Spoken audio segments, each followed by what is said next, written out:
ඔන්න ඉතින් අදත් මම ඔයාලට ලස්සන මලක් හදන වීඩියෝ එකක් අරගෙන තමයි ආවේ. ඉතින් මම මේකට ගත්තේ අඟල් 2 පළල සැටින් රිබන් එක.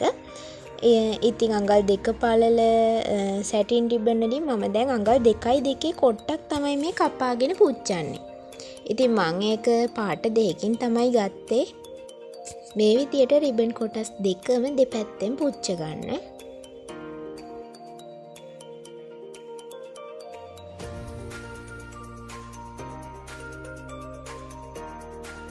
ඔන්න ඉතින් ඊට පස්සේ මේ ආකාරයට නවා ගන්න. හරි 4 කොට්ට මේ වගේ දෙකට නවා ගන්න. දැන් ඔයාලට පේනවා ඇති ත්‍රිකෝණාකාර කොටසක්. ඉතින් සුදු රිබන් කොටස උඩින් මේ රතු එක තියලා ඔයාලා මේ අගිස්ස පුච්ච ගන්න. නැත්නම් රිබන් එක නිර්මාණය අපි නවද්දී එහෙම වෙනවා. ඒක නිසා මෙතන අගිස්ස චුට්ටක් පුච්චගෙන ඊට පස්සේ ඔයාලා මේ විදියට නවා ගන්න.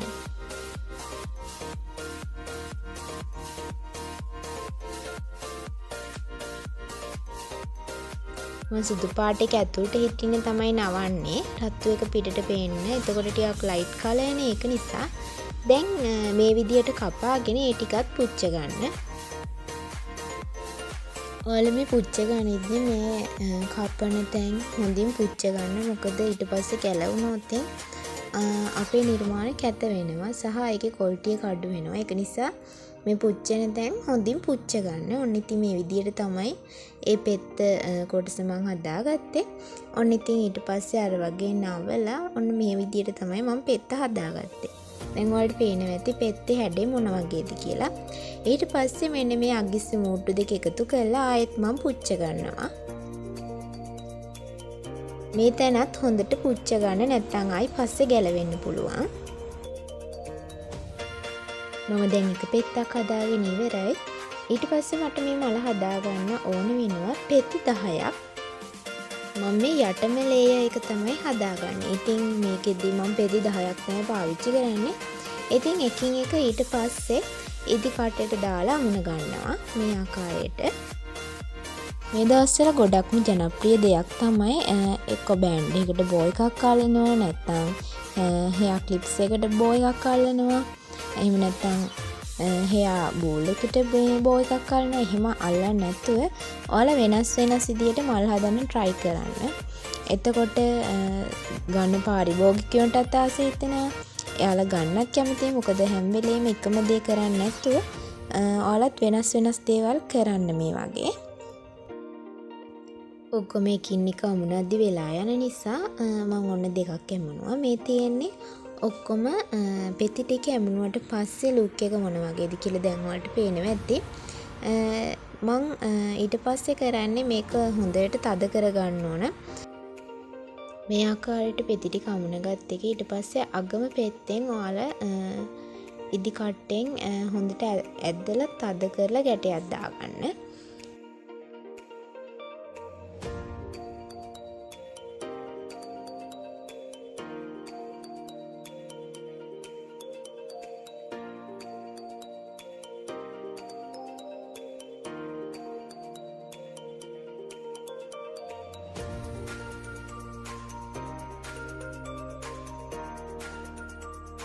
ඔන්න මං ගැටේ දාන් ඉවරයි. ඊට පස්සේ ඉතුරු නූල් කොටස මං කපා ගන්නවා. කපාගෙන අර වැඩි නූල් කොටස් එක්ක මේ ආකාරයට ලයිටරෙන් පුච්ච ගන්නවා.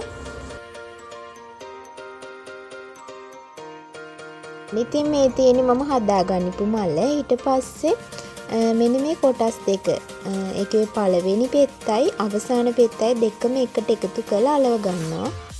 හොඳට ගම් ගාලා අලව ගන්න. නැත්නම් පස්සේ ගැලවෙන්න පුළුවන්.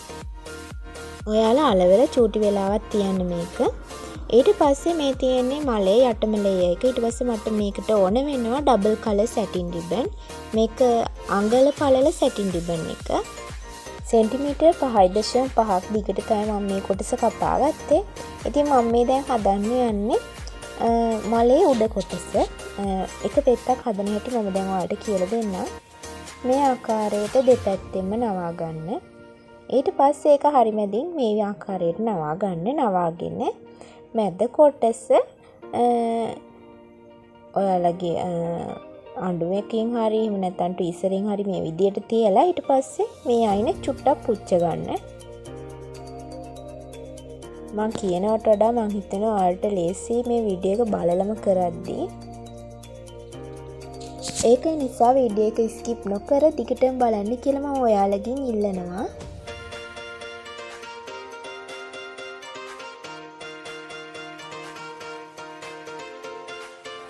ඊට පස්සේ මේ ආකාරයට වැඩි කොටස් ටික කපාගෙන මම කටරඬුවෙන් පුච්ච ගන්නවා. මේ තියෙන්නේ මම හදාගන්නපු එක පෙත්තක්. ඉතින් මේ පුච්චන දැන් මම ඔයාලට කලින් කිව්වා හොඳට පුච්ච ගන්න කියලා. අන්න දැන් මම පුච්චගෙන ඉවරයි. මේ තියෙන්නේ මගේ මම හදාගන්නපු එක පෙත්තක්. දැන් මට මේ වගේ පෙති ඕන වෙනවා 7ක්. දැන් මේ මල් පෙති 7ත් මම එකිනෙකට ඉදි කට්ටෙන් අමුණ ගන්නයි යන්නේ. තව චූටි දෙයක් කියන්නම්. මේ නිර්මාණ කරන්න අවශ්‍ය බඩු ඕන අය කැමති නම් මගෙන් ගන්නත් පුළුවන්. මගේ Facebook page එක තමයි නිහාරා ක්‍රාෆ්ට්. ඒකට ගිහිල්ලා බලන්න. ඒකේ හැමදේම තියෙනවා. මම පෙති දෙකක් යමුනවා. ඔයාලා ටික ටික අමුණන්නේ නැත්තම් වීඩියෝ එක ගොඩක් දිග වෙද්දී ඔයාලට බලන්නත් කම්මැලිනේ. ඔන්න දැන් මම පෙති 7ම අමුණගෙන ඉවරයි. ඊට පස්සේ මම මේ මුලින්ම අර ඉදි කට්ට දාපු තැන නූල් කොටසයි අන්තිම නූල් කොටසයි එකතු කරලා දැන් මම ගැටයක් ගහගන්න යන්නේ. හොඳට තද කරලා ගැටේ ගහගන්න. නැත්තම් බුරුල් වුණාම අර පෙති ඈත් වෙලා මලේ ලස්සන හැඩයක් ගන්න බැරි වෙනවා.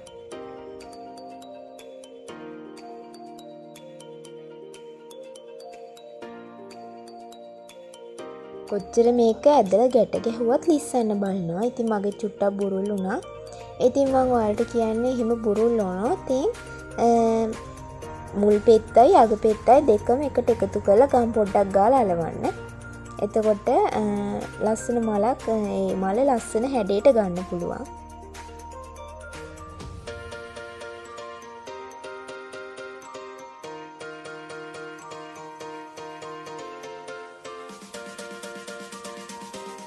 ඔන්න දැන් උඩලේ එකේ මල් කොටසත් මම හදාගෙන ඉවරයි. ඉතින් ඔයාලා ගම් ගහලා මේ විදියට චුට්ටක් වේලෙන්න තියන්න.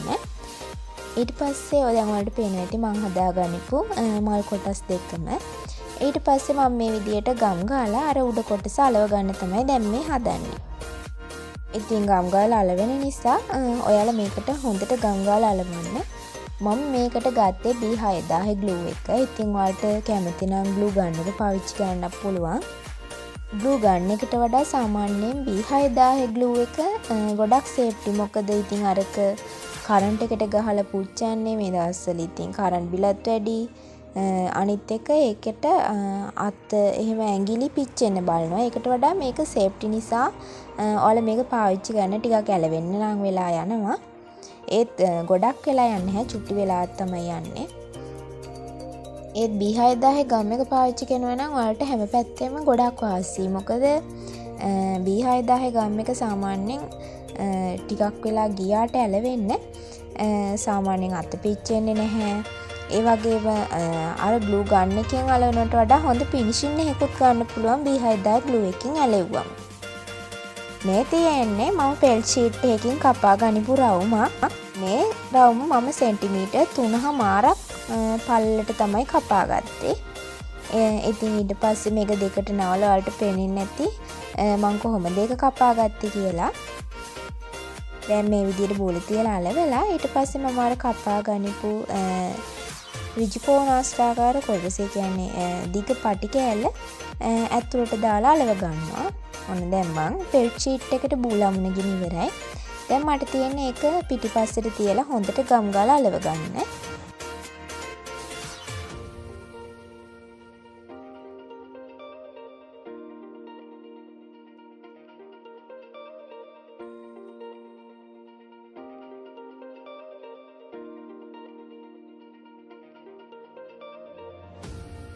ඔන්න මම දැන් හදාගන්නපු මලට බෝල අලවගෙන ඉවරයි. ඉතින් ඊට පස්සේ මේකට ඕන වෙනවා ෆ්ලවර් ස්ටෝන් එකක්. ඉතින් ඔයාලට කැමති නම් මේකට වෙන වෙන ෆ්ලවර්ස් වර්ග එහෙම නැත්නම් බොත්තම් වර්ග පාවිච්චි කරන්න පුළුවන්. මේ මැදට අලවන්න. ඒකත් හොඳට ගම් ගාලා මැද අලව ගන්න. ඔන්න මම දැන් මල හදාගෙන ඉවරයි. දැන් ඊට පස්සේ තියෙන්නේ මේකට මම චූටි ස්ටෝන් එකක් අලවනවා තවත් ලස්සන කරගන්න.